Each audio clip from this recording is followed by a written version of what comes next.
ইফতারের দোয়া কি, ইফতারের এই দোয়াটি আমরা কখন করব, ইফতারের সময় দোয়া কবুল হয় কিনা, ইফতারের সময় কখন, ইফতারির কোনো হিসাব নেওয়া হবে কিনা, অন্যকে ইফতার করার ফজিলত কি দিয়ে ইফতার করা উচিত, ইফতারের সময় কি আমল করা উচিত, ইফতারের সময় কখন, আমরা কোন সময়টাতে ইফতার করব, সূর্য ডোবার সঙ্গে সঙ্গে ইফতার করব নাকি আজান হওয়ার জন্য অপেক্ষা করব। এর উত্তর হলো সূর্য ডোবা নিশ্চিত হয়ে গেলে আমরা ইফতার করে ফেলবো, কারণ কোরআন কারীমে আল্লাহ তাআলা বলেছেন আতিমুস সিয়ামা লাইল, তোমরা সিয়ামকে রাত পর্যন্ত পূর্ণ করো, লাইল পর্যন্ত পূর্ণ করো।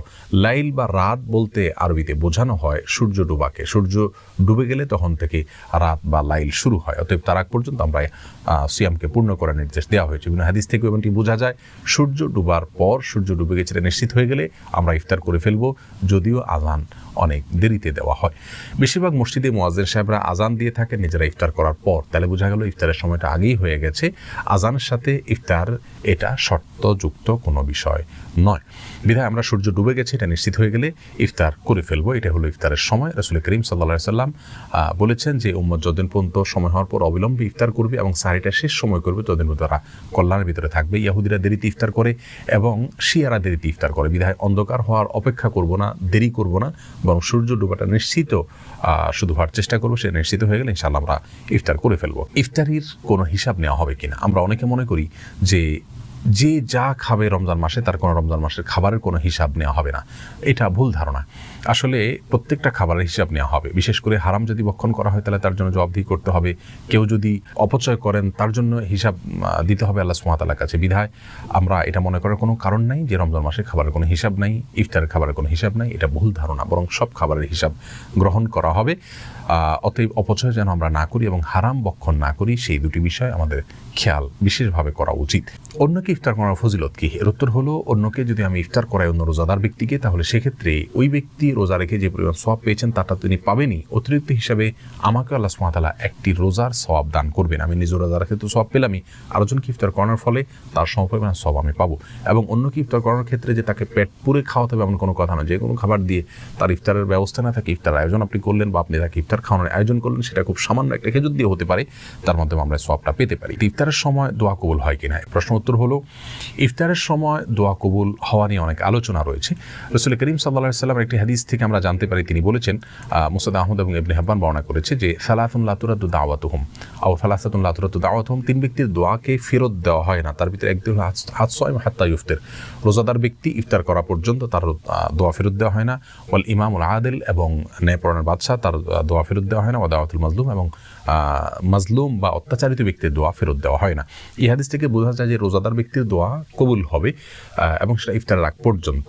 ইফতারের আগ মুহূর্তে বিশেষভাবে দোয়া করতে হবে, হাদিস থেকে সেটি বোঝা যায় না। তবে তিরমিজির অন্য একটা বর্ণনা থেকে আমরা জানতে পারি এই একই হাদিস প্রায়, সেখানে শুধু একটু ভিন্নতা রয়েছে। সেখানে বলা হচ্ছে হেইনা ইফতির, অর্থাৎ রোজাদার ব্যক্তি যখন ইফতার করে ওই সময়টা দোয়া কবুল হয়। তাহলে এই হাদিস থেকে বোঝা গেল যে ইফতার করার সময়টাতে দোয়া কবুল হয়। ইবনে মাজার একটা হাদিস রয়েছে, সেখানে ভাষ্য হলো এরকম, ইন্নাহু লিসসাইমি ইনদা ফিতরিহি দাওয়াতুন লা তুরাদ, নিশ্চয়ই রোজাদার ব্যক্তির ইফতার করার সময়টাতে একটা দোয়া তার কবুল করা হয়। তো এই হাদিস থেকে বোঝা যাচ্ছে যে ইফতারের সময় দোয়া কবুল হয়। সব মিলিয়ে আমরা বলতে পারি সারাদিনই রোজাদার দোয়া কবুল হয়, তবে ইফতারের আগ মুহূর্তে মানুষের শরীর ভেঙে পড়ে, মানুষ দুর্বল থাকে, আবার সূর্য ডোবার সময়টা খুব গুরুত্বপূর্ণ জিকিরের সময়। এই সময়টাতে বান্দা আল্লাহ সুবহানাহু ওয়া তাআলার কাছে দোয়া করলে দোয়া কবুল হবে, সে আশা খুব বেশি করা যায়। বিধায় ইফতারের আগে কোনো সিস্টেমিক্যাল দোয়ার কথা আমরা বলবো না, তবে কেউ চাইলে মনে মনে আল্লাহ সুবহানাহু ওয়া তাআলার কাছে আমি দোয়া পেশ করতে পারে, যেহেতু এই সময় দোয়া কবুলের কথা বিভিন্ন হাদিস থেকে বোঝা যায়। কি দিয়ে ইফতার করা উচিত, অর্থাৎ ইফতারের কোনো বিশেষ মেনু আছে কিনা, এর উত্তর হলো ইফতার সম্পর্কে রাসূল আকরাম সাল্লাল্লাহু আলাইহি ওয়াসাল্লামের অভ্যাস সম্পর্কে জানা যায়। তিনি রোতাব দিয়ে, অর্থাৎ আদা পাকা খেজুর দিয়ে তিনি ইফতার করতেন। সেটা না পাওয়া গেলে নর্মাল যে কোনো সাধারণ খেজুর দিয়ে ইফতার করতেন, সেটাও না পাওয়া গেলে পানি দিয়ে ইফতার করতেন। বিধায় আমরা খেজুর দিয়ে ইফতার করার চেষ্টা করব, যেহেতু সারাদিন আমরা ক্ষুধার্ত থাকার পরে, তৃষ্ণার্ত থাকার পরে আমাদের শরীরে প্রচুর পরিমাণ সুগারের ঘাটতি থাকে, এই মুহূর্তে খেজুরটা অনেক বেশি আমাদের স্বাস্থ্যের জন্য উপকারী হয়। বিধায় আমরা খেজুর দিয়ে ইফতার করবো ইনশাআল্লাহ। যদি খেজুর আমাদের হাতের নাগালে না থাকে, সুযোগ না থাকে খেজুর দিয়ে ইফতার করার, তাহলে পানি দিয়ে ইফতার শুরু করব, এরপরে যে কোনো হালাল খাবার খাবো, তবে স্বাস্থ্যসম্মত খাবার অবশ্যই গ্রহণ করার চেষ্টা করব। ইফতারের সময় কি আমল করা উচিত, আসলে ইফতারের সময় বিশেষ কোনো আমল নাই। আমরা একে অন্যের সহযোগিতা করবো, বাসায় মা বোনদের সহায়তা করবো, ইফতার আয়োজনের জন্য সবাইকে নিয়ে বসবো ইনশাআল্লাহ। আর বিসমিল্লাহ বলে ইফতার শুরু করব। ইফতার আগ মুহূর্তে মনে মনে আল্লাহর কাছে দোয়া পেশ করবো, যেহেতু রোজাদারের দোয়ার কবুলের শেষ সময়টা হলো ইফতার বিদায়। শেষ মুহূর্তে এসে আল্লাহ সুবহানাহু ওয়া তাআলার কাছে আমরা দোয়া পেশ করব, আর সেই সাথে বিসমিল্লাহ বলে ইফতারের খাবার শুরু করব। ইফতার কিছুটা খেয়ে বা শেষ করে তারপর ইফতারের দোয়া পাঠ করব। এর বাইরে ইফতারের সময় অন্য কোনো আমলের কথা কোরআন সুন্নাহ আমাদেরকে বলে। ইফতারের দোয়া কি? ইফতারের দোয়ার বিষয়ে বলবো, আবু দাউদে বর্ণিত হয়েছে রাসূল আকরাম সাল্লাল্লাহু আলাইহি ওয়াসাল্লাম থেকে, যাহাবা যমা ওয়াবতাল্লাতিল উরুক ওয়া সাবাতাল আজরু ইনশাআল্লাহ, এই দোয়াটি, যার অর্থ হলো জাহাবাজ জমা মানে হলো তৃষ্ণা বিদূরিত হয়ে গেছে, আমাদের তৃষ্ণা দূর হয়ে গেল ইফতার করলাম, এবং ওয়াবতাল্লাতিল উরুক আমাদের শিরা উপশিরাগুলো শীতল হয়ে গেছে, এবং ওয়াসাবাতাল আজরু ইনশাআল্লাহ, আল্লাহর কাছে আমাদের আজার বা বিনিময় এটা দাঁড়িয়ে গেছে আল্লাহ যদি চান। তো এই দোয়াটি পড়া সুন্নাত। এর বাইরে একটি দোয়া আমাদের দেশে খুব বেশি প্রচলিত আছে, আল্লাহুম্মা লাকা সুমতু ওয়া আলা রিজকিকা আফতারতু, অর্থাৎ আল্লাহ আপনার জন্য সিয়াম পালন করলাম এবং আপনার জন্য ইফতার করলাম, অর্থাৎ আপনাকে সন্তুষ্ট করার জন্য সিয়াম পালন করলাম এবং আপনার সন্তুষ্টির জন্যই আমরা ইফতার করলাম। তাহলে এই দোয়াটিও আবু দাউদে বর্ণিত হয়েছে। এই দোয়াটি রাসূল আকরাম সাল্লাল্লাহু আলাইহি ওয়াসাল্লামের দিকে সম্বন্ধ রয়েছে। সেই সনদকে কোনো কোনো মুহাদ্দিস আপত্তি তুলেছেন, জয়ীফ বলেছেন, জয়ফের দাবি করেছেন, তবে এর আরও বিভিন্ন সূত্র রয়েছে। এ প্রসঙ্গে ইমাম নববী রাহিমাহুল্লাহর আল আজকার কিতাবের ব্যাখ্যায় আল্লামা আব্দুল কাদের আল আরনাউত বলেছেন যে এর অনেকগুলো সনদ রয়েছে, সবগুলো মিলে এটা গ্রহণযোগ্যতার লেভেল পায়, যার কারণে যেগুলো তো আমরা পড়তে পারি। জাহাবাজ জমা ওয়াবতাল্লাতিল উরুক ওয়া সাবাতাল আজরু ইনশাআল্লাহ, এই দোয়াটি বিশুদ্ধভাবে প্রমাণিত, সেই সাথে হাসান সূত্রে প্রমাণিত, সেই সাথে আল্লাহুম্মা লাকা সুমতু ওয়া আলা রিজকিকা আফতারতু, এই দোয়াটিও গ্রহণযোগ্যভাবে প্রমাণিত বিধায় আমরা যে কোনো দোয়া করতে পারি। আরও একটি দোয়াও রয়েছে। ইফতার সম্পর্কে সর্বশেষ যে প্রশ্নের উত্তর দিতে চাই তা হলো, ইফতারের এই দোয়াটি আমরা কখন করব? এর উত্তর হলো, এই দোয়াটি আমরা ইফতারের শেষে করব, অর্থাৎ ইফতারের শুরুতে তো বিসমিল্লাহ পড়ে ইফতার করব, ইফতার করা শেষ, এরপর আমরা এই ইফতারের দোয়াগুলো পাঠ করব। অনেকে মনে করেন ইফতারের দোয়াগুলো আগে পাঠ করতে হয়, এটা ভুল ধারণা। মূলত ইফতারের দোয়াগুলো ইফতারের পরে পাঠ করতে হবে, ইফতার সামান্য কিছু খেয়ে তারপর আপনি পাঠ করতে পারেন। আল্লাহ সুবহানাহু ওয়া তাআলা আমাদের সকলকে সুন্নাহসম্মত ইফতার এবং বিশুদ্ধভাবে সকল আমল করার তৌফিক। অর্থবহভাবে কাটাবার জন্য একটা সুন্দর পরিকল্পনা দিবেন প্লিজ।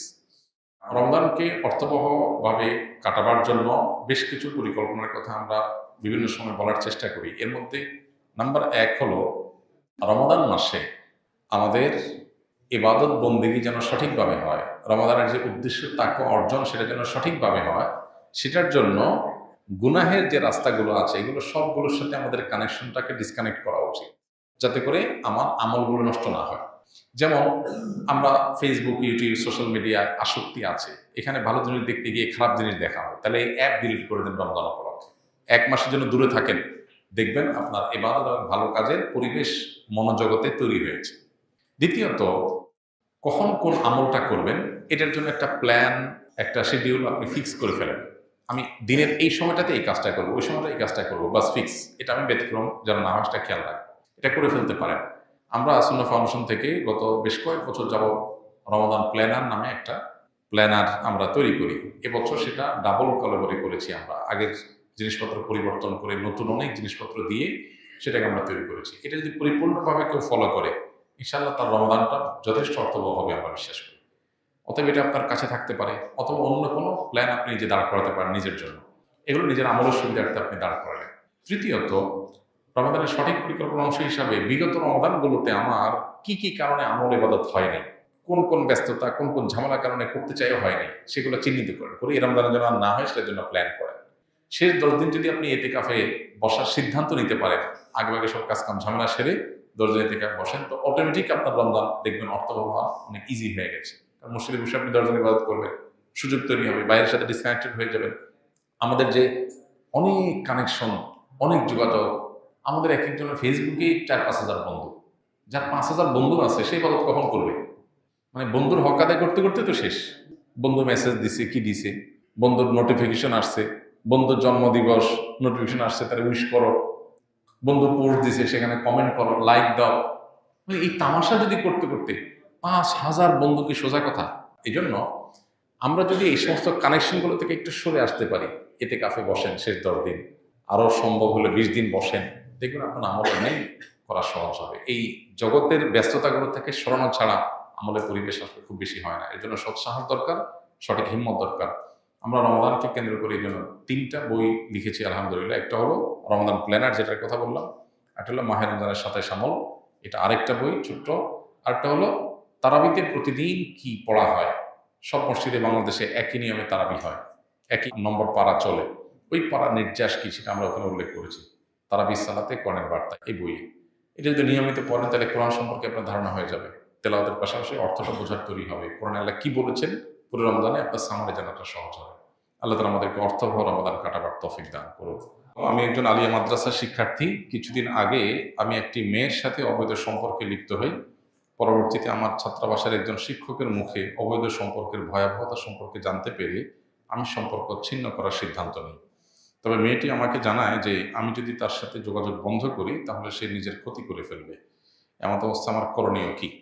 প্রথম কথা হলো যে হারাম কোনো কাজ থেকে কেউ যদি ফিরে আসার সিদ্ধান্ত গ্রহণ করে তাহলে সেক্ষেত্রে বিভিন্ন বাধা আসবে, এই বাধাগুলো তাকে দূর করার চেষ্টা করতে হবে।